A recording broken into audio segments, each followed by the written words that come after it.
Aujourd'hui, je vais vous raconter une histoire fascinante, la plus belle de toutes, la nôtre, à travers les 7 versets d'un des plus beaux textes, des plus beaux hymnes de l'histoire de l'humanité. On parle d'hymne. C'était récité, c'était oral, c'était chanté même à l'époque. Quand je dis à l'époque, je parle de celle du Rig Veda, qui est un recueil qu'on a compilé beaucoup plus tard, un recueil d'hymnes, justement, euh, qui date de au minimum 4 000 ans, probablement 5 000, on ne le sait pas trop. Euh, et c'était composé par des poètes qui étaient des sages, des visionnaires. On les appelle les rishis védiques. Et c'est des gens, c'est pas des philosophes, c'est pas des gens qui faisaient de la littérature non plus. C'est des êtres humains qui avaient vu, vraiment vu, ce qu'il y a à voir dans et derrière nos existences et qui l'ont chanté et qui ont raconté l'histoire de l'existence à travers des mythes, à travers des métaphores, comme c'était la coutume à l'époque dans toutes les traditions de la Terre. Mais ils avaient vu. Et je les laisse expliquer eux-mêmes ici dans un des versets de Rig Veda. Rig Veda, on parle de milliers d'hymnes et on en a perdu encore beaucoup plus qu'on n'a jamais retrouvé. Alors ici, le poète, le rishi, dit: Nous avons bu le soma. Soma, c'est le vin sacré. Il existait une plante, on extrayait une liqueur qui produisait certains effets, mais c'était surtout quelque chose d'intérieur. C'est la vision intérieure, le soma. Donc, nous avons bu le soma. Nous sommes devenus immortels. Nous sommes parvenus à la lumière. Nous avons découvert les dieux. Que pourrait bien nous faire maintenant la malice? Quel tort, ô immortel, pourrait nous faire le mortel? Apama amrita abhuma aganma jyotir avidama devan kim nunam asman krinavat arati kim udurtir amrita martyasya. Dans les 7 versets de ce qu'on a convenu d'appeler l'hymne des origines, que je vais vous lire bientôt et dont on va parler un peu.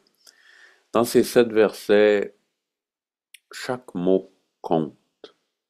Il n'y a pas un mot en trop et il n'en manque pas un.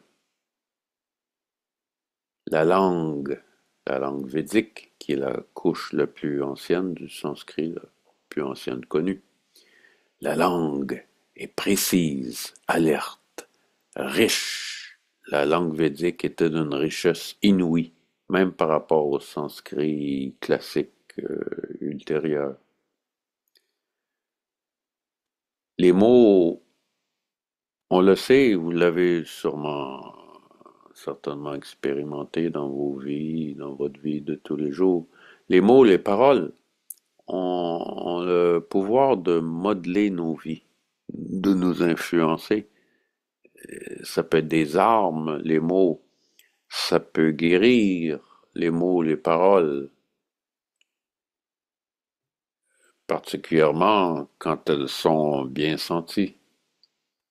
Et chaque fois que nous utilisons le langage, en fait, nous redonnons une forme au chaos originel, le fameux chaos.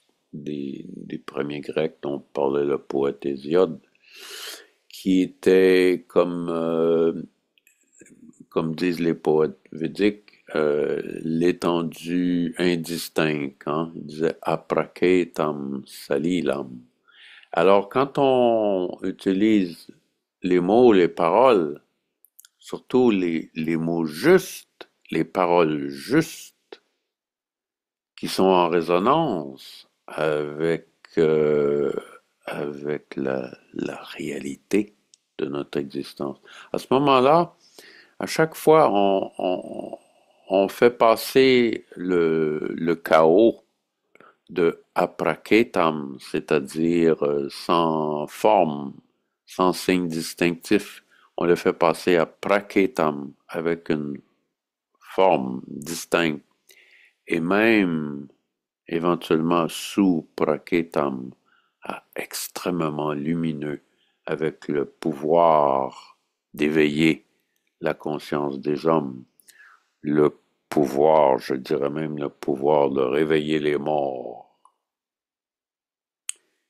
C'est Camus qui disait, ou qui écrivait en 44, il écrivait mal nommer les choses, c'est contribuer au malheur du monde. Ah, c'est très juste. Ceux qui ont donné une structure au langage, au tout début, on ne sait pas trop c'est qui, en tout cas, du moins dans les langues qui nous occupent, en ce qui concerne le Rig Veda et toute la civilisation occidentale, indo-européenne, qu'on dise, hein, les langues indo-européennes. Alors, ceux qui ont donné une structure à ce langage-là, c'était pas des barbares, c'était pas des idiots, au contraire, parce que quand on regarde la langue védique, c'est d'une richesse, d'une complexité, d'une finesse inouïe. Ah, c'était pas n'importe qui. Ceux qui ont donné une structure au langage, en fait, ils étaient des observateurs, d'abord et avant tout. Ils avaient contemplé le ciel, la nature, mais surtout leur fort intérieur. Et c'est à partir de là, c'est de là qu'ils tenaient leur inspiration pour les hymnes, mais aussi pour donner structure au langage. Et ils étaient sans doute astronomes, astrologues, naturalistes, des poètes inspirés par la vérité de l'existence, comme on disait, mais aussi des grammairiens. La grammaire en Inde est considérée comme une voie spirituelle même. Ces grammairiens originaux, on pourrait dire, devaient posséder une sensibilité au son que nous avons perdu, qu'on n'a plus aujourd'hui. Et je dirais c'est grâce à cette sensibilité qu'ont sans doute été formées les premières racines verbales qui sont devenues les fondements même des langues indo-européennes. On parle de tout ce qui touche l'Inde, l'Iran et toutes les langues latines, le grec, toutes les langues européennes. Peu importe qui ils furent, ces gens-là. C'est clair que ces visionnaires-là avaient découvert un parfait rapport, le parfait rapport entre ce qu'en Inde on appelle vach et artha, c'est-à-dire la parole et le sens, ou encore entre shabd et artha, entre le son et le sens. Déjà au 19e siècle, l'allemand Schlegel avait reconnu cette extraordinaire sensibilité qui a présidé à la formation de l'indo-européen.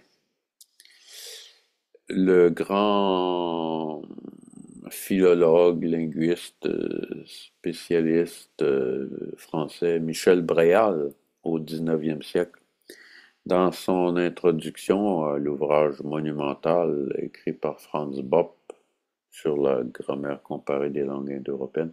Alors Michel Bréal, il résumait très bien, je vous lis, il dit, dès sa première apparition, Le langage fut aussi complet que la pensée humaine qu'il représente. Une telle création peut nous sembler surprenante et même impossible aujourd'hui. Mais l'homme, à son origine, n'était pas l'être inculte et borné que nous dépeint une philosophie superficielle. Doué d'organes d'une extrême finesse, il était sensible à la signification primordiale des sons, à la valeur naturelle des lettres et des syllabes. Grâce à une sorte de coup d'œil divinateur, il trouvait sans tâtonnement le rapport exact entre le son et l'idée. L'homme d'aujourd'hui, avec ses facultés oblitérées, ne saurait expliquer cette relation entre le signe et la chose signifiée qu'une intuition infaillible faisait apercevoir à nos ancêtres. C'est ce que disait Michel Bréal. Ben, ce à quoi il se réfère ici, Bréal, c'est ce qu'en Inde on a convenu d'appeler la Deva Bhasha, littéralement la langue des dieux. Parce que la profonde vérité que l'homme moderne semble incapable d'envisager, de plus en plus en tout cas, c'est que le langage n'a pas son origine sur la terre des hommes, c'est-à-dire l'apparence de réalité que nous appelons l'existence. Le langage est d'origine céleste, pourrait-on dire, ou divine, si on veut employer ce mot. D'ailleurs, tout, on pourrait dire, oui, tout dans le monde manifesté, le monde perceptible par nos sens, est de source et de nature céleste. C'est ça le fameux symbole de l'arbre, de la manifestation cosmique dont on parle le 15e chapitre de la Bhagavad Gita. Hein. On dit, on parle d'un figuier sacré indestructible dont les racines sont par en haut et les branches par en bas. Hein. Urdhumulam adashakam ashwattham prahur avyayam. Platon a fait référence à ça aussi quand il parlait du monde intelligible des idées. Enfin, bref, c'est universel. Au Japon aussi, on avait senti ça, on a vu ça. Et même, regardez la Genèse, la Bible, le premier livre de ce qu'on appelle la Bible, elle raconte à un moment donné que Dieu a donné à l'homme le pouvoir de nommer tout ce qu'il voyait, nommer, donner un nom aux animaux, etc. Le pouvoir de nommer, c'est le pouvoir de donner forme au chaos, de le rendre intelligible, de le d'entrer en résonance avec lui. Alors, l'origine des langues indo-européennes, autrefois appelées langues aryennes, parfois, pourrait bien être une sorte de Deva Bhasha, hein, langue des dieux, qui a subi à travers les âges successifs, évidemment, une érosion, une attrition, un appauvrissement. Mais dès ses premières formes, le, le langage arien, ça se réfère au mot aria qui n'a rien à voir avec le racisme qu'on a connu au début du XXe siècle. Aria veut dire celui qui a connu les dieux, celui qui a gravi la montagne, celui qui ne s'est pas contenté de l'apparence. C'est une noblesse du cœur. Donc, dès les premières formes du langage arien, les mots étaient vivants. Il y avait une grande fluidité. Et, tandis que nos langues modernes, les mots ne sont plus que, en réalité, des symboles figés, à moins d'aller les défiger, les réveiller un peu, là, en faisant un peu d'étymologie. Alors, les mots sont devenus des symboles figés pour représenter entre guillemets, des choses, des idées abstraites, des concepts. La langue attestée, donc dont on a des traces, qui semble avoir conservé le plus la pureté, la flexibilité, la beauté, la transparence de la Deva Bhasha. C'est certainement le sanskrit védique qui est la couche la plus ancienne du sanskrit, comme on disait. Les mots védiques sont porteurs d'une fascinante polysémie, hein, une pluralité, une pléthore de sens, jamais retrouvée ailleurs ou à un autre moment dans l'histoire de l'humanité. C'est pour ça.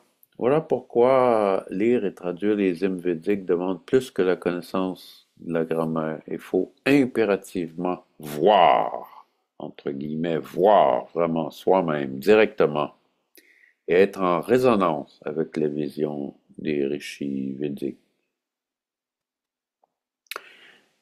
On parle de l'hymne des origines que je vais bientôt vous lire là. Euh, Ça se réfère beaucoup à la notion de temps, notre rapport au temps. En Occident judéo-chrétien, hein, nous avons une vision linéaire, tributaire du temps. Et c'est comme ça que s'exprime la Genèse, hein, avec un début, voilà, un commencement dans le temps. L'astrophysique nous enseigne, elle a bien raison de son point de vue, là, que notre univers a commencé il y a environ 13,8 milliards d'années. Mais l'Orient, en général, pas seulement l'Inde, mais l'Orient, en général, mais particulièrement les rishis védiques, voient différemment. Ils ont une vision intemporelle. C'est de là qu'émane l'hymne que je vais vous lire. On imagine un commencement dans le temps, tout comme on imagine une fin dans le temps. Nous nous voyons nous-mêmes ainsi, avec un début, une fin, et ça va ensemble, hein? Or, l'acte, je le mets avec une majuscule, là, l'acte créateur est intemporel. C'est pas quelque chose qui est arrivé une fois et qui est terminé, non. C'est quelque chose qui est intemporel, c'est-à-dire qui est là chaque instant. Parce que s'il n'y a pas l'acte créateur chaque instant, il n'y a rien.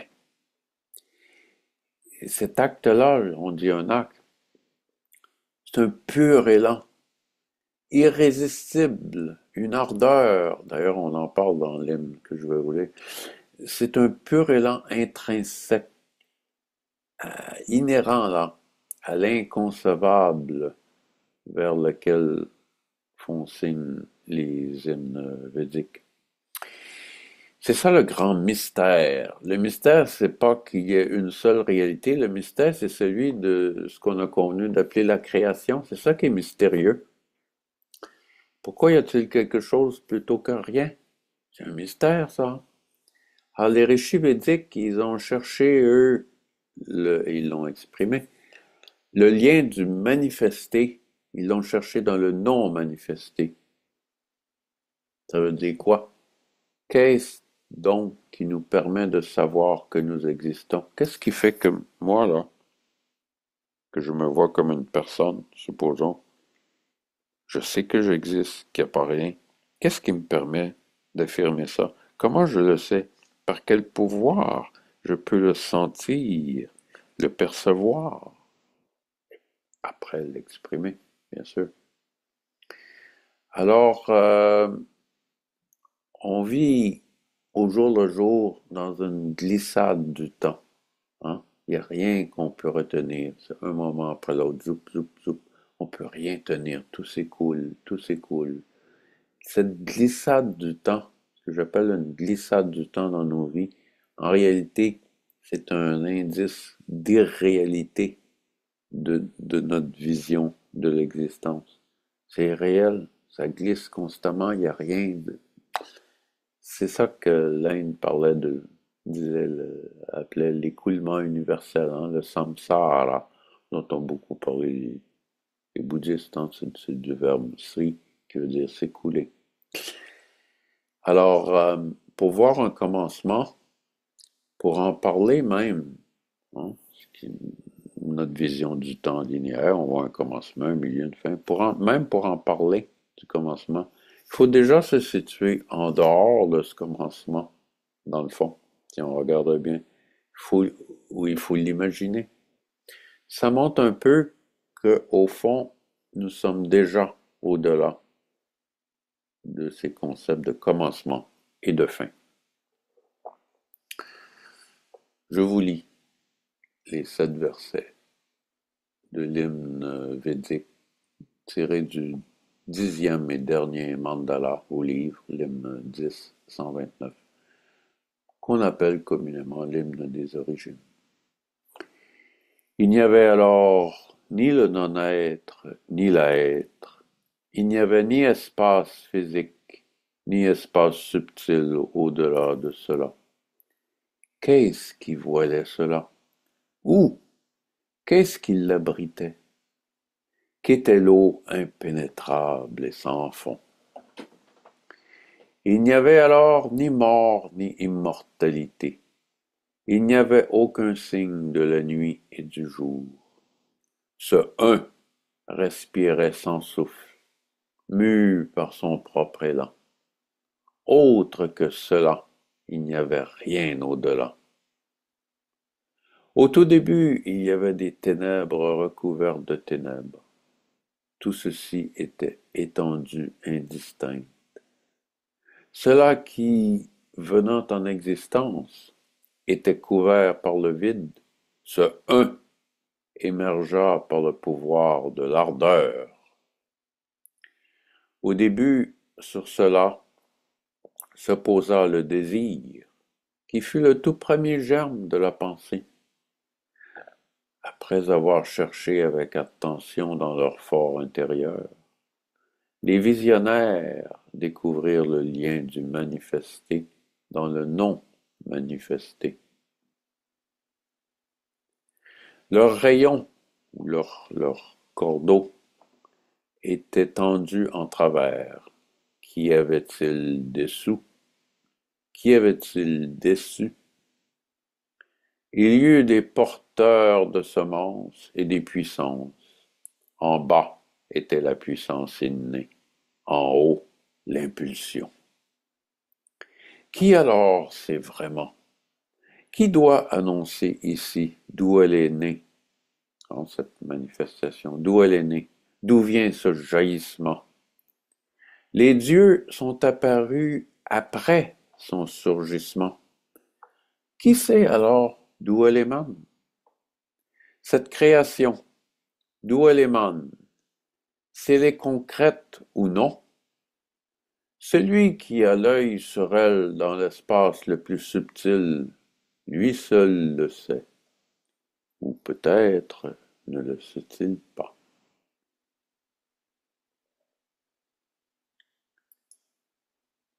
Alors, dans le premier, dans la première ligne du premier verset, je vous le relis en original et en français. Hein.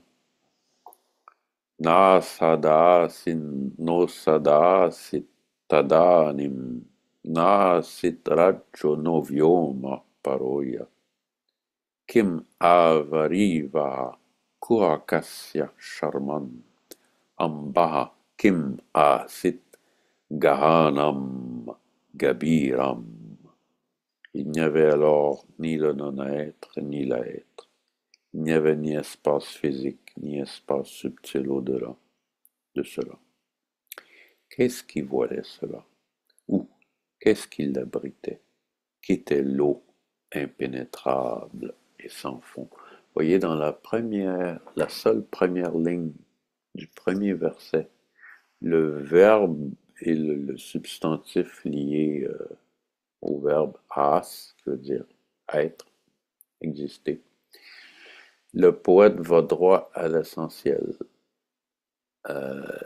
Il est nommé 5 fois. 5 fois dans la première ligne apparaît le verbe être ou un substantif qui s'y rapporte. C'est l'essentiel de nos vies dans le fond. on peut passer toute une vie, dans un sens, à explorer le jardin d'existence, et peut-être même s'étourdir, mais tôt ou tard, la vie nous ramène euh, au cœur même de tout ce qui est existence, c'est-à-dire la notion d'être ou de ne pas être, exister ou ne pas exister. C'est la question fondamentale au cœur de toutes nos vies, dans le fond. Tôt ou tard, ça, ça nous rejoint. Tout, tout dans nos vies tourne autour de l'idée d'être ou de ne pas être. Et comme je disais, tôt ou tard, une fois que les illusions de jeunesse sont pâlies, là, sont disparues, ben, nous y revenons. Alors, on dit ici, ni non-être, ni être, c'est des concepts mentaux, ça, qui concernent l'intérieur de la bulle d'espace-temps dans laquelle on est convaincu d'exister avec un début, un milieu, puis une fin. C'est pour ça qu'on dit, il n'y avait ni le non-être, ni l'être. Tout comme il nous est impossible de concevoir ce qui n'est ni existence, ni non-existence. Hein. On ne peut pas concevoir quelque chose qui soit ni existant, ni non-existant. Et pourtant, ben, de la même manière, il nous est tout aussi impossible de concevoir quelque chose qui ne serait pas quelque part. Même le ciel, les chrétiens l'imaginent quelque part. Euh, Or, la réalité, l'inconcevable, pourrait-on dire, l'inconcevable réalité, peu importe le mot, je l'appelle volontiers, moi, la pure lumière consciente. Or, la pure lumière consciente est sans contraire, pas comme quelque chose qui existe, qui a le contraire, ça pourrait ne pas exister. Et on est plongé dans la bulle d'espace-temps où tout existe ou n'existe pas, n'existe plus, devrait exister, n'aurait pas dû exister, devrait exister, blablabla. Ça, c'est nos histoires. Ça fait partie de l'exploration et c'est ça qui, justement, éventuellement, avec un peu d'attention, nous mène à voir au-delà de la bulle d'espace-temps. Mais la pure lumière consciente est sans contraire. Hein, le poète ici il décrit entre guillemets, la création du monde maintenant, chaque instant de notre existence. Il la décrit pas comme quelque chose qui est arrivé une fois pour toutes et c'est tout comme un événement historique, non. C'est quelque chose qui est actuel, qui est intemporel, donc c'est toujours maintenant. Quand il dit il n'y avait alors, ben il dit ça alors tadanem, hein? C'est une limitation de notre langage. Il faut utiliser des mots. Mais il n'y a pas de alors dans le fond. Il disait aussi, il n'y a ni espace subtil, ni espace physique, entre guillemets. La réalité n'est pas dans la bulle d'espace-temps qu'on a imaginé très tôt dans la vie, qu'on est convaincu d'évoluer là-dedans. La réalité n'est pas dans la bulle. L'idée même d'intérieur et d'extérieur, ça appartient totalement à la bulle. Et le visionnaire védique demande qu'est-ce qui voilait cela. Mais on parle à l'être humain. Ça voilait pour qui? Ça voilait pour celui qui se voit encore comme localisé dans l'espace, dans un corps et dans le temps. Alors, ça le voilait pour ça. Qu'est-ce qu'il voilait?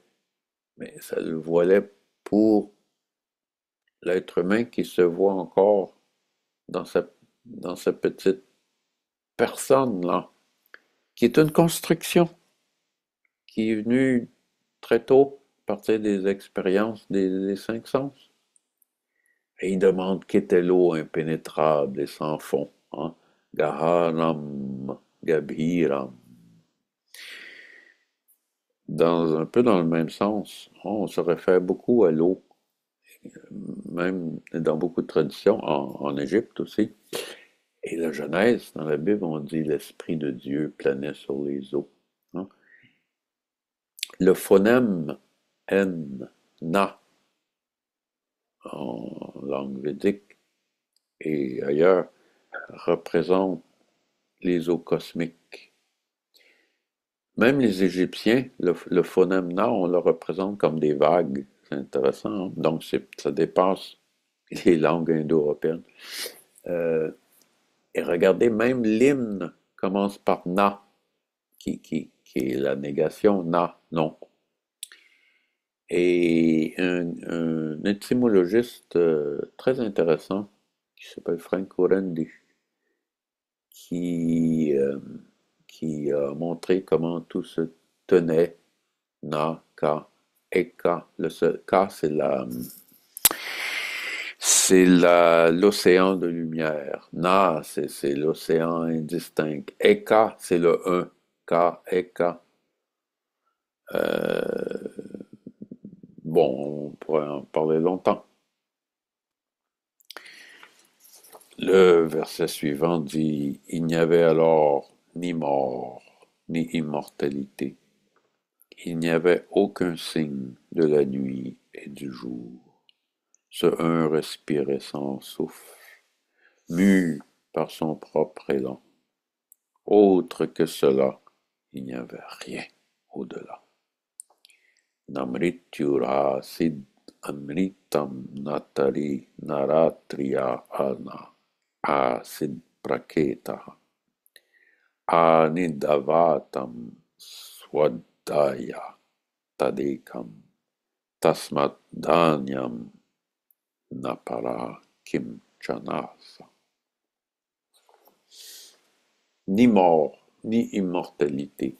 On a inventé cette idée d'immortalité. Pourquoi? Parce qu'on est convaincu qu'on va mourir.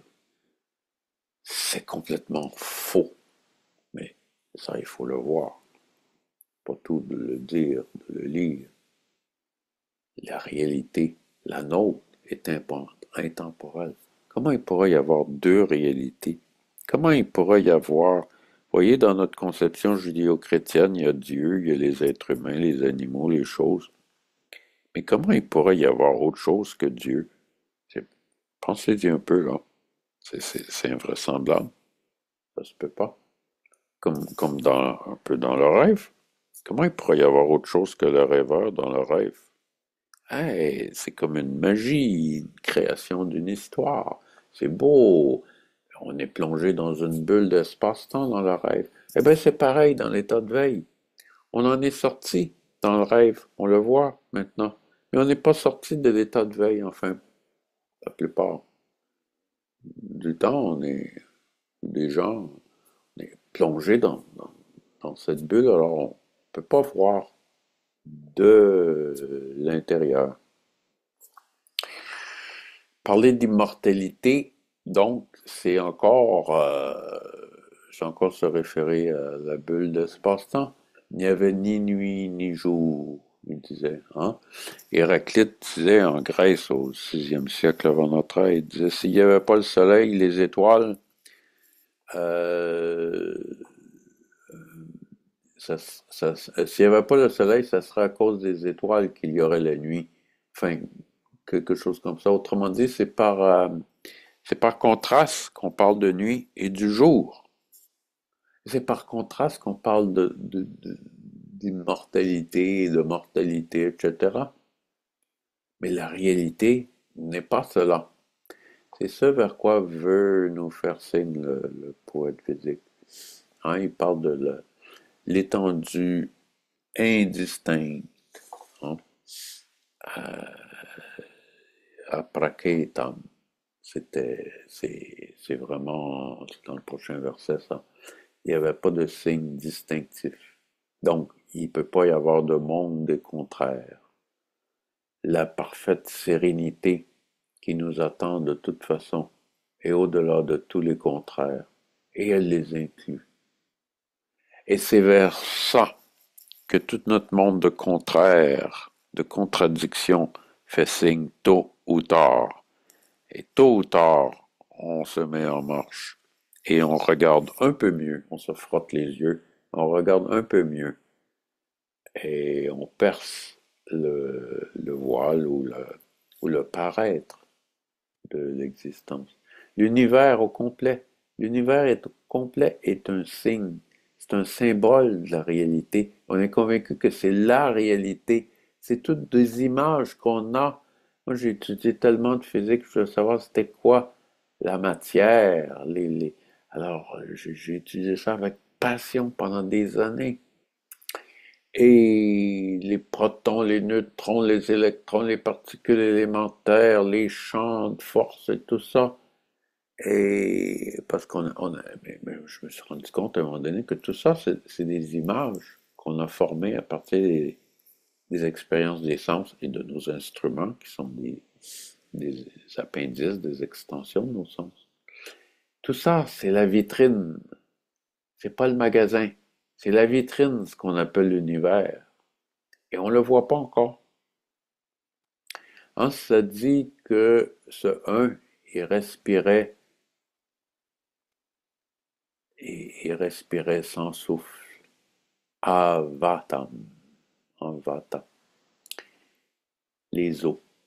Les eaux, le symbole des eaux est très fort parce que l'eau elle-même n'a pas de forme. Hein. Et ça dit, ça respirait par sa propre impulsion, hein, Swada.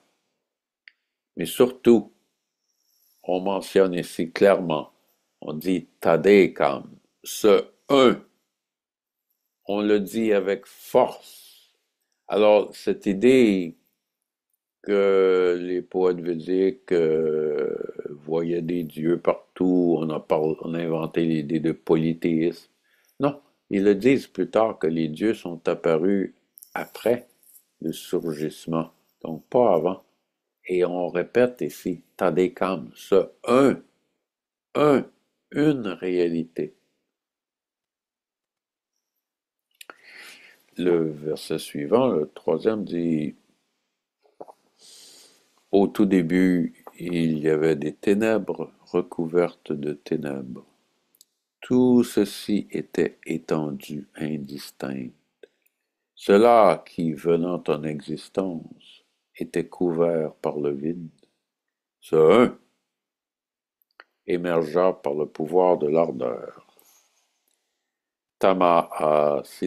Tamasa guram, agre apraketam salilam, sarvam a idam. Tuchenabu apihitam yada sit tapasastan mahina jayate ekam.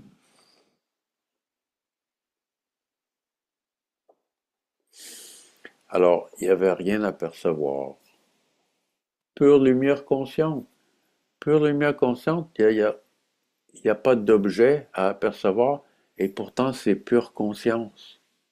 Conscience de quoi? La question n'a pas de sens.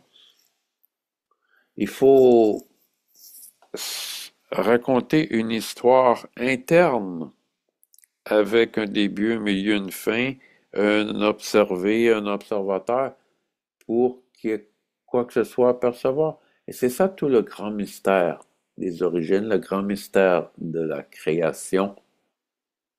Pourquoi il y a ça? C'est ça le grand mystère, c'est extraordinaire. Parce que la réalité est pure lumière consciente, il n'y a pas de distinction.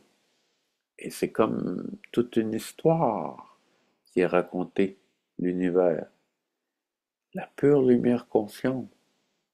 D'autres auraient dit Dieu, peut-être, on n'ose plus utiliser ce mot, qui est un peu usé, beaucoup usé et limité. Dans la pure lumière consciente, c'est cela qui donne à percevoir et à exister.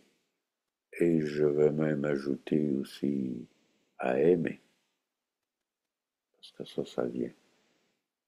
Quand la clarté vient à travers toutes nos histoires, on ne peut plus ne pas aimer, mais vraiment. Et c'est pas personnel, Ça peut se manifester de façon personnelle tant que le complexe psychocorporel est encore là. Mais l'amour lui-même est intemporel, comme la pure lumière consciente. Alors le poète dit Apraketam salilam sarvam. Sarvam, ça veut dire tout, ça veut dire l'univers.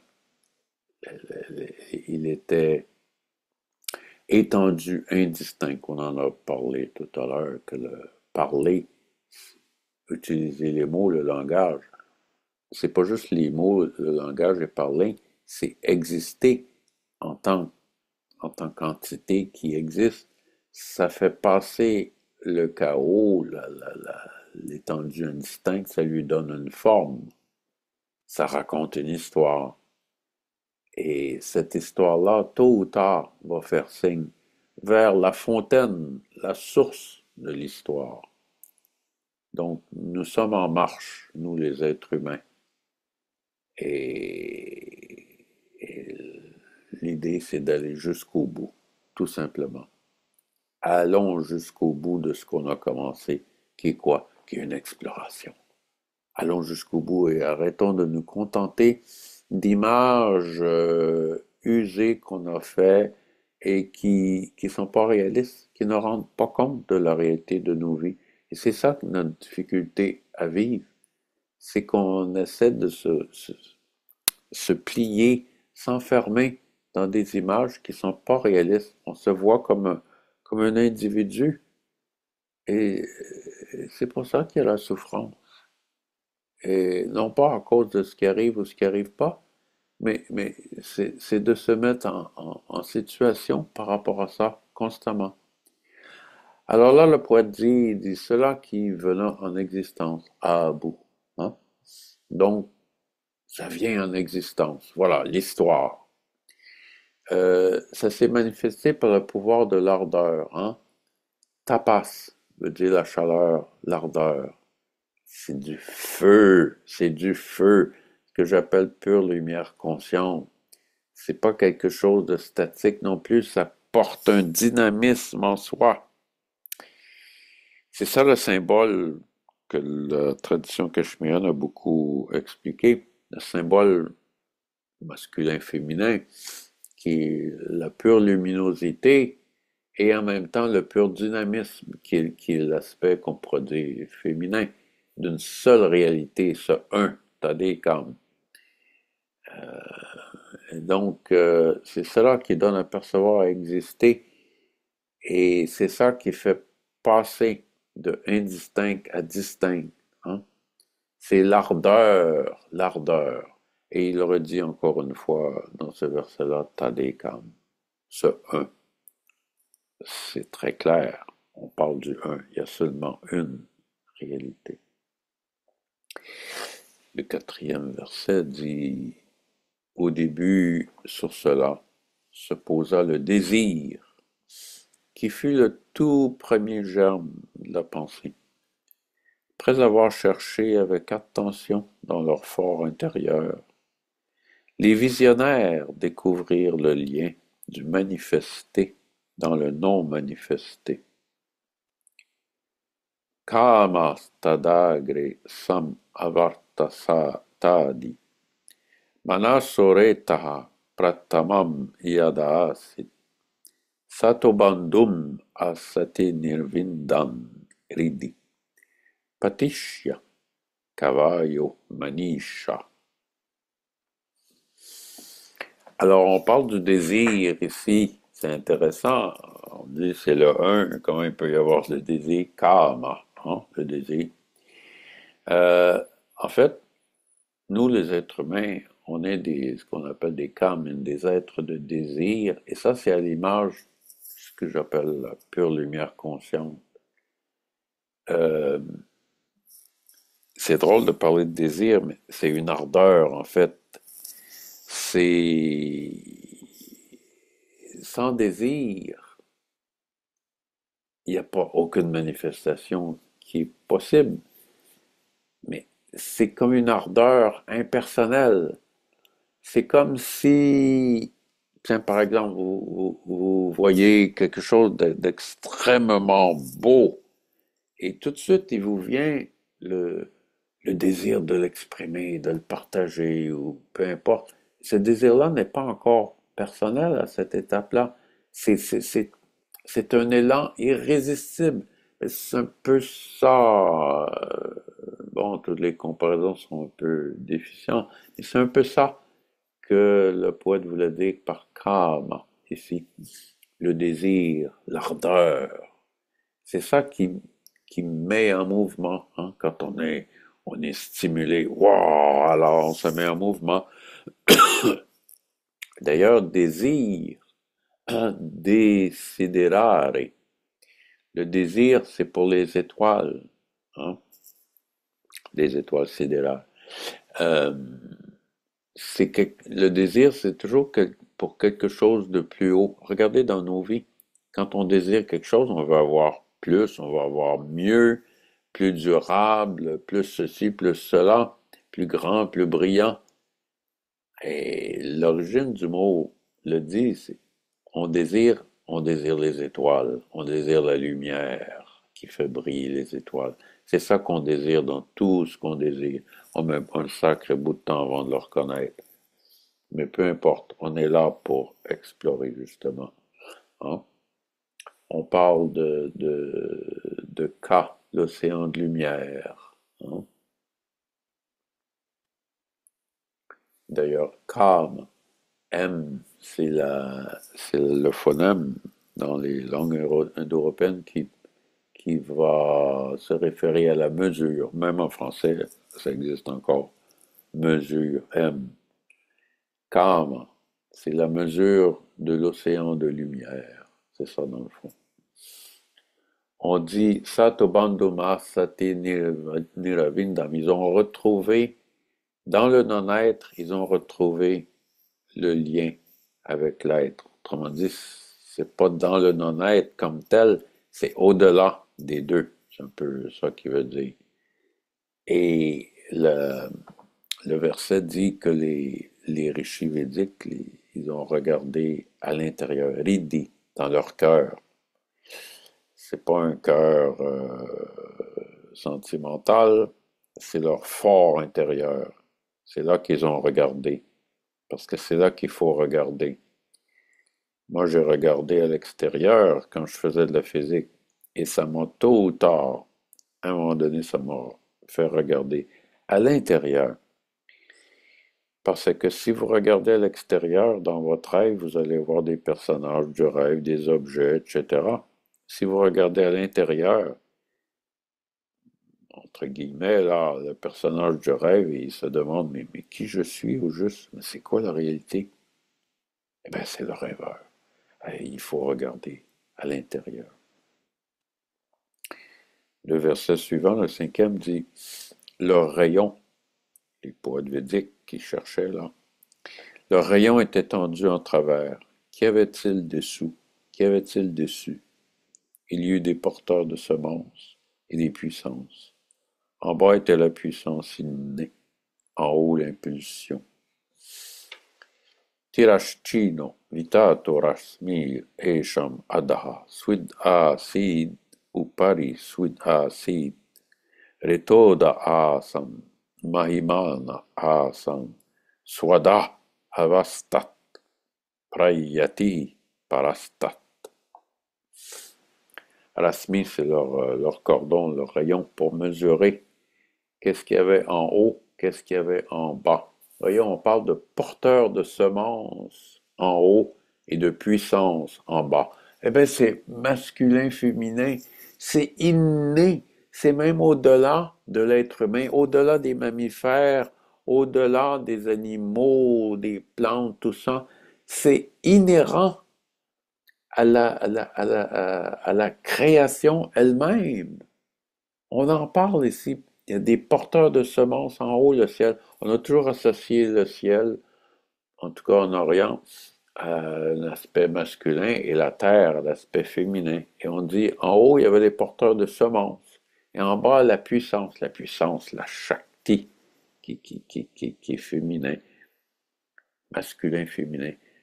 le ciel féconde la terre.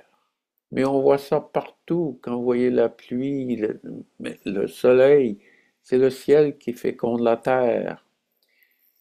Il n'y a pas d'autre réalité que celle-là. Vous voyez, les poètes védiques, là, ils sont très loin du wokisme actuel avec les LGBTQ++.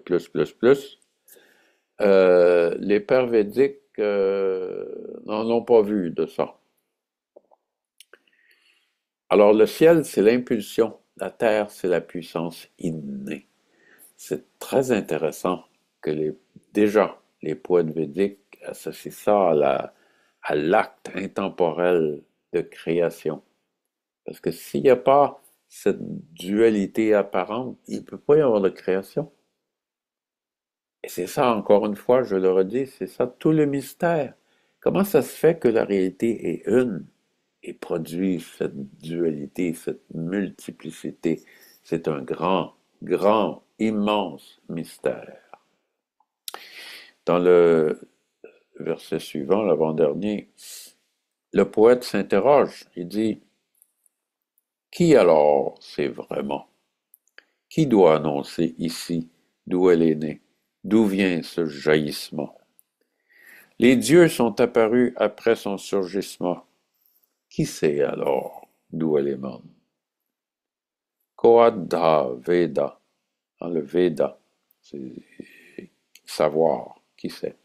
Koadha Veda, ka iha pravocha, kuta ajata, kuta iyam vishrishtihi, arvag deva asya visarjanena atta, koveda yata ababhuva. Hein? Koadha Veda. Et nous amène à nous interroger ensemble, avec lui. Qui sait? Qui sait vraiment? Veda, ça vient du verbe vide, qui veut dire voir, apercevoir. Et Veda, c'est le temps du parfait, je l'ai déjà expliqué plusieurs fois, qui donne le résultat présent d'une action passée. Donc Veda, on le traduit toujours par je sais ou il sait, mais il sait ou je sais pour l'avoir vu, pas par oui dire, parce qu'on a lu, qu'on a réfléchi, non, on a vu, mais vraiment fort directement, comme quand vous vous réveillez de votre rêve, wow, vous pouvez plus faire semblant de ne pas avoir vu là. Eh bien c'est ça, Veda. Koada Veda, qui ici sait? On parle de Vishrishti, c'est un jaillissement, c'est une émergence, une ardeur, mon Dieu, si on, si on se donne un tant soit peu au silence, être attentif, d'où vient ce sentiment qu'on existe, qu'il n'y a pas rien, mais il y a une fontaine bouillonnante, on parle d'un jaillissement, c'est inouï, c'est inouï. Après, on va se demander, mais comment on a fait pour vivre aussi petitement, enfermé dans une histoire, dans le fond, misérable? Comment on a fait? Et pourtant, c'est cette histoire que je qualifie, c'est ce misérable, qui nous mène à voir le jaillissement, le grand soleil. Hein, quand le Bhagavad Gita, Krishna dit que si on pouvait voir ce soi-même réel, ça serait comparable à la lumière de 1000 soleils qui se lèveraient en même temps. Ça, c'est la réalité. Les dieux, ce qu'on appelle les dieux, dans l'Antiquité, sont apparus plus tard. Ah, vous voyez que l'idée de polythéisme, là, ça tient pas la route. Le dernier verset nous dit, cette création, d'où elle émane, si elle est concrète ou non. Hein, si elle est solide, s'il y a quelque chose de solide, la réalité, hein, c'était ça ma recherche, moi, quand je faisais de la physique. Donc, cette création, d'où elle émane, si elle est concrète ou non. celui qui a l'œil sur elle dans l'espace le plus subtil. Lui seul le sait, ou peut-être ne le sait-il pas. Iyam vishrishtir yata abhabhuva yadiva dade yadiva na.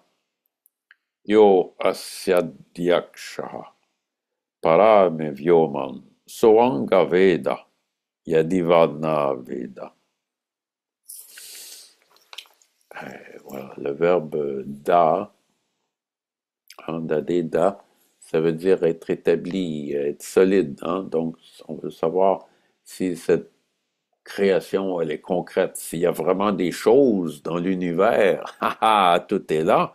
On est convaincu que l'univers est fait de choses. Or, c'est faux. Et on met un sacré bout de temps pour s'apercevoir de ça. Et tant qu'on est convaincu qu'il y a des choses, eh bien, il va y avoir toujours un manque parce que ça veut dire qu'on se voit comme quelque chose ou comme une entité individuelle, peinturée dans un coin. Et on n'a pas le choix. On doit continuer dans cette lancée à explorer. Tôt ou tard, si on va jusqu'au bout, tout est là, aller jusqu'au bout. Et on voit bien qu'il n'y a pas de choses, finalement. Hmm?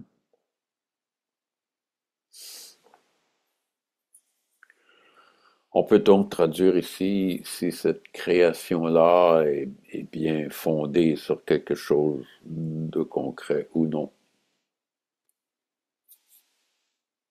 Soanga Veda Yadiva Naveda. Le rishi, il nous laisse sur une aporie, une aporia, disaient les Grecs, une sorte de cul-de-sac.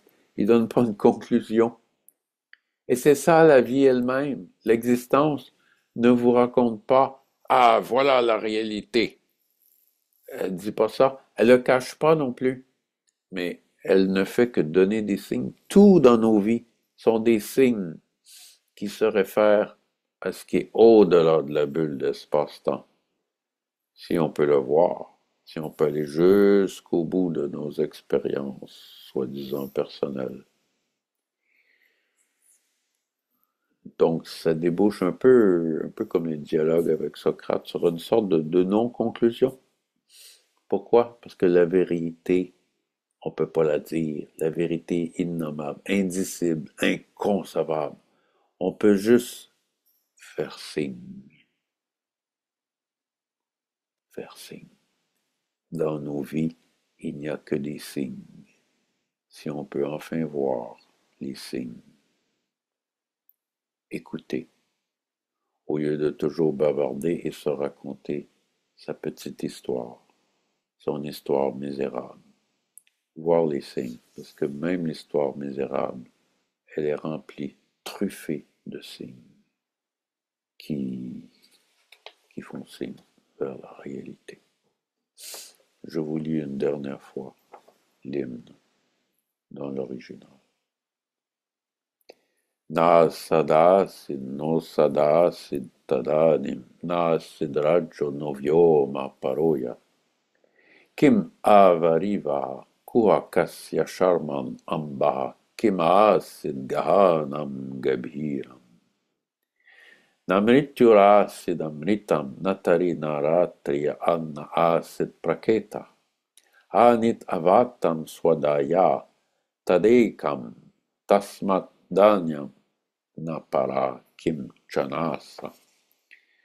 Tama asit tamasa gunam agre apraketam salilam sarvama idam.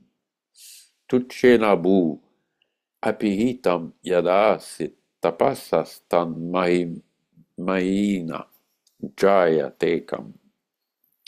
Kamastadagre sam avartatadi manasoretaha pratamam yadasit. Satobandum asati niravindam riddhi pratishya kavayo manisha. Tirashtino vitato rasmiresham adaha swid asid upari swid asid. Ritoda asan mahimana asan. Swada avastat prayati parastat. Koadda Veda, Kaya Pravochat, Kuta Ajata, Kuta Iyam Vishishti, Arvagdeva Asya Visarjanena Ata, Koveda Yata Ababuva. Iyam Vishishti Yata Ababuva, Yadiva Dade Yadivana. Yo Asyadyaksha Parame Vyomam Soanga Veda Yadi Vanaveda.